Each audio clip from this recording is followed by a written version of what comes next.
Olá, eu sou Carlos Cabral e esse é o Cyber Morning Call, edição de 22 de setembro de 2023. Ontem a Apple corrigiu 3 vulnerabilidades Zero Day que podem estar sendo exploradas em ataques contra iPhones.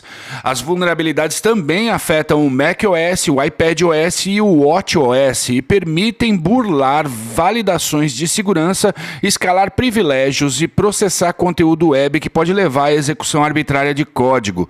Todas as vulnerabilidades foram reportadas pelo Bill Marczak, do think tank canadense Citizen Lab, e considerando a área de estudos dessa instituição, é bem possível que essas falhas estejam sob exploração de algum produto de spyware. Então não deixe de atualizar os seus dispositivos. E o pessoal da SentinelOne revelou ontem a atividade de um grupo de adversários até então desconhecido, o qual foi catalogado como Sandman, e que tem atacado empresas de telecom no Oriente Médio, Europa Ocidental e Sul da Ásia, usando um backdoor modular chamado Lua Dream. Segundo os pesquisadores, esse grupo procura ser o mais silencioso possível, conduzindo operações de espionagem de longo prazo. O nome da ameaça Lua Dream tem origem no fato de que foi encontrada a expressão Dreamland entre os componentes do backdoor e ele foi escrito na linguagem Lua, a qual, dentre outras coisas, é simples, tradicionalmente eficiente no uso de memória e permite o uso de VMs embutidas, o que oferece um maior dinamismo em ameaças modulares. O Lua Dream consiste em 34 componentes, 13 principais e 21 de suporte. Os componentes principais lidam com as funções primárias da ameaça, como coleta de dados de controle da comunicação com o servidor de comando e controle. Já os componentes de suporte têm relação com os aspectos mais técnicos, como o fornecimento de bibliotecas Lua e definições de APIs do Windows. Foi documentado um complexo mecanismo para evitar a detecção da ameaça em memória e de proteção do código, de modo a dificultar o trabalho de analistas de malware. E a comunicação com o servidor de comando e controle pode ocorrer por meio de múltiplos protocolos, como TCP, HTTPS, WebSocket ou QUIC.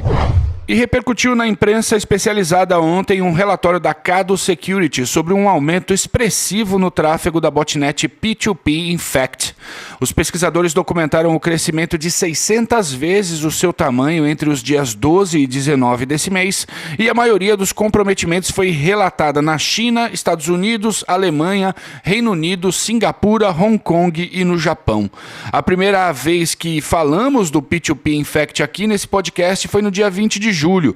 Na ocasião, a ameaça havia surgido com o objetivo de explorar uma vulnerabilidade em servidores Redis e já naquela época ela se propagava como um worm. Agora, os operadores da ameaça não dependem somente dessa vulnerabilidade para fazer o acesso inicial, recorrendo a diferentes abordagens de infecção.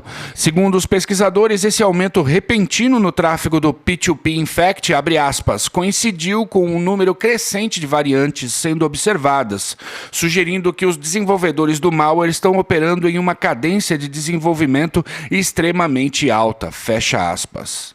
E é isso por hoje, muito obrigado por ouvirem o Cyber Morning Call e tenham um ótimo final de semana.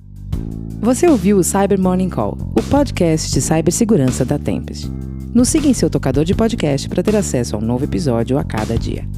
E para saber mais sobre a Tempest, nos siga no Instagram, Twitter e LinkedIn ou acesse www.tempest.com.br.